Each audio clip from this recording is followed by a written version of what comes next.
नमस्कार, आदाब, सत श्री अकाल, जय भीम, जोहार। मेरा नाम है नवीन कुमार।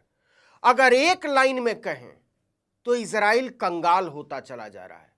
उसके पास ईरान से लड़ने के लिए पैसा नहीं है, और अगर ये लड़ाई 15 दिन भी और खिंच गई तो उसे अमेरिका से भीख मांगनी पड़ेगी। पूरा इजराइल ठप पड़ा हुआ है, कोई काम नहीं हो रहा है।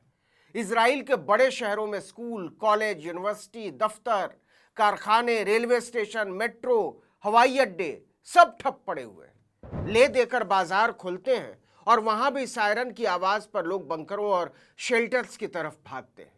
मतलब इजराइल में प्रोडक्शन लगभग पूरी तरह से बंद है। आर्थिक विकास के काम न के बराबर हो रहे हैं। अब आइए खर्चे पर। ईरान के साथ लड़ाई को एक दिन खींचने में इजराइल को औसतन 6,000 करोड़ रुपए खर्च करने पड़ रहे हैं।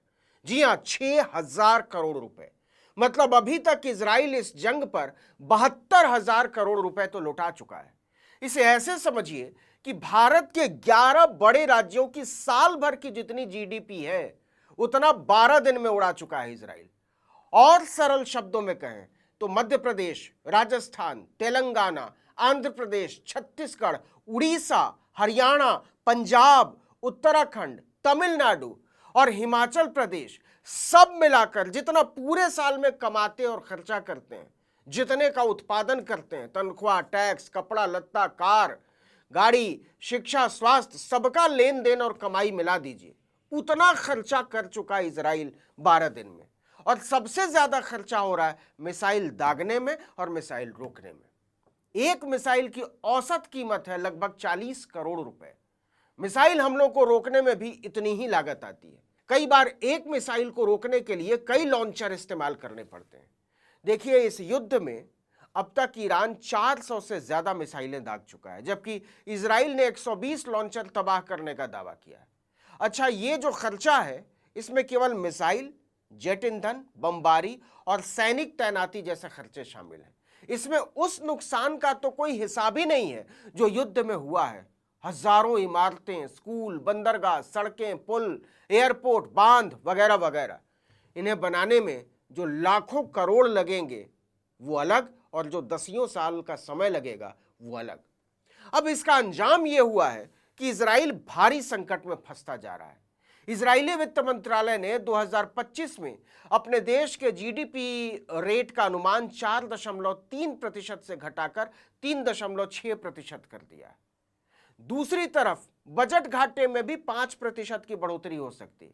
इजराइल ने 2025 के लिए जो बजट घाटे की सीमा तय की थी वो लगभग 27.6 अरब डॉलर थी, लेकिन अब यह 29 अरब डॉलर को पार कर चुका है, जबकि युद्ध लगातार जारी है। मतलब दो तरफा मार। अब जरा इसको भी समझ लीजिए कि कैसे इजराइल युद्ध के चक्कर में बर्बाद होता चला जा रहा है।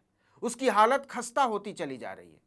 गजा और ईरान को जीतने के चक्कर में पहले ही उसे अपना रक्षा बजट 2023 के 15 अरब डॉलर से बढ़ाकर 2025 में 31 अरब डॉलर करना पड़ा। मतलब 2 साल में दोगुने से ज्यादा। यह इजराइल के जीडीपी का लगभग 7% है। ये यूक्रेन के बाद पूरी दुनिया में सबसे ज्यादा है। इसका मतलब यह हुआ कि इजराइल शिक्षा, स्वास्थ्य और दूसरी नागरिक सुविधाओं की कीमत पर यह जंग लड़ रहा है। इसी को घर फूंक तमाशा देखना बोलते हैं। आपको बता दें कि इजराइल और ईरान की सीमाएं कहीं से भी आपस में नहीं मिलती हैं, और दोनों देशों के बीच जो न्यूनतम हवाई दूरी है वो 1724 किलोमीटर है। मतलब दोनों देश जमीनी जंग लड़ ही नहीं सकते। इसीलिए सिर्फ मिसाइलों से हमले हो रहे हैं, वो भी लंबी दूरी तक मार करने वाली मिसाइलों से, जिसकी रेंज 2000 किलोमीटर से ज्यादा हो, वरना वो बीच में ही गिर जाएगा। इस वजह से युद्ध का खर्चा और ज्यादा बढ़ गया है।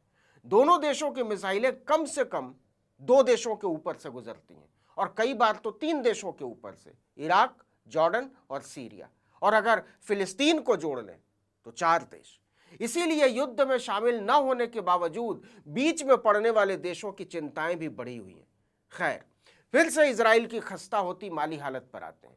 ईरान का मिलिट्री बजट जहां केवल 83,000 करोड़ है, वहीं इजराइल का मिलिट्री बजट लगभग 4 लाख करोड़ है। मतलब लगभग 5 गुना। ईरानी हुकूमत का कहना है कि अब तक हुए हमले तो कुछ भी नहीं है, ईरान के पास बैलिस्टिक मिसाइलों का इतना बड़ा जखीरा है कि वो इजराइल का नामो निशान मिटा सकता है। ईरान के director of diplomatic house Hamid रेजा गोलामजादे का तो दावा है कि ईरान के पास लगभग 20,000 मिसाइलें हैं। अगर एक दिन में 200 मिसाइलें भी दागी तो इस हिसाब से उसके पास 100 दिन तक लगातार दागने के लिए मिसाइलें हैं उसी रफ्तार से। इजराइल और अमेरिका दोनों के पास इतना बड़ा डिफेंस सिस्टम नहीं है कि इन्हें रोक पाए। अब जरा इजराइल की वॉर इकोनॉमी को समझिए। फायर पावर वेबसाइट की एक रिपोर्ट कहती है कि अमेरिका हर साल इजराइल को आयरन डोम और एरो डिफेंस सिस्टम के लिए 4,500 करोड़ रुपए की मदद देता है। इसके अलावा अमेरिका की ओर से इजराइल को हर साल सैन्य मदद के रूप में लगभग 30,000 करोड़ रुपए अलग से दिए जाते हैं। इसे इजराइल फंड कहा जाता है। लेकिन अगर इन दोनों को जोड़ भी दें तो 2 साल की पूरी मदद इजराइल 12 दिनों में खर्च कर चुका है। अब युद्ध को यहां से आगे ले जाने के लिए इजराइल को पैसों की सख्त जरूरत है और इसका इकलौता तरीका यह है कि वो अमेरिका के आगे हाथ जोड़कर गिड़गिड़ाए, हमें पैसे दे दो, हमें पैसे दे दो। डोनाल्ड ट्रंप ने ऐसे ही अपने पैर नहीं खींचे हैं पीछे। उन्हें पता है कि आखिर में ये अमेरिका के माथे पर ही आकर गिरना है और आंतरिक तौर पर अमेरिका की ऐसी स्थिति नहीं है कि वो यूक्रेन और इजराइल दोनों को लड़ाई में प्रासंगिक बनाए रखने के लिए दोनों हाथों से डॉलर लुटाए। और केवल डॉलर लुटाने से भी काम नहीं चलेगा। ईरानी हमलों के आगे इजरायली मिसाइल डिफेंस सिस्टम कबाड़ हो चुके हैं। इजराइल को अगर सचमुच में ईरान से खुद को ऊपर नहीं तो बराबरी में भी दिखाना है तो उसे अमेरिका से नए डिफेंस सिस्टम की सख्त जरूरत है। ट्रंप इसको भी अच्छी तरह समझते हैं। ऐसे ही नहीं उन्होंने कहा है कि मुझे सोचने के लिए 2 हफ्ते का समय चाहिए। उन्हें लगता है कि इजराइल इससे पहले ही इस कदर थक जाएगा कि चिल्लाने लगेगा, हमारा समझौता करा दो। ईरान भी इस जंग को और आगे नहीं ले जाना चाहता है। ऐसे में ट्रंप बीच में कूदकर शेखी बघारते हुए बोल देंगे कि देख लो, भारत पाकिस्तान के बाद मैंने ईरान और इजराइल में भी युद्ध रुकवा दिया, अब तो कोई शांति का नोबेल दे दो कमबख्तो। और फिर तो पाकिस्तान और इजराइल दोनों मिलकर चिल्लाएंगे कि हमारा नेता कैसा हो, डोनाल्ड ट्रंप जैसा हो। लेकिन बात मजाक की नहीं है, बात है लोकतंत्र के उसूलों को रौंदने की, बात है किसी देश के जनमत को रौंदने की, बात है मानवता के सबसे बुनियादी सिद्धांतों को रौंदने की। गजा पट्टी में इजराइल ने जो दहशतगर्दी की है उसके बाद वो मान बैठा था कि जब वो लड़ने उतरेगा तो ईरान के लोग भी फौरन सरेंडर कर देंगे। लेकिन वहाँ के नरेंद्र ने 2 टूक कह दिया, हम सरेंडर नहीं करते। और ये जिद इजराइल के लिए बहुत भारी पड़ गई है। इस वीडियो में इतना ही। लेकिन अगर आपने आर्टिकल 19 इंडिया को अब तक सब्सक्राइब नहीं किया है तो फौरन कर लीजिए, बेल आइकॉन दबाइए, घंटी जैसी आकृति, लाइक कीजिए और कमेंट करके बताइए हमारा वीडियो आपको कैसा लगा। हमारा ट्विटर हैंडल है आर्टिकल 19_इंडिया और मेरा ट्विटर हैंडल है नवीन जर्नलिस्ट। नमस्कार।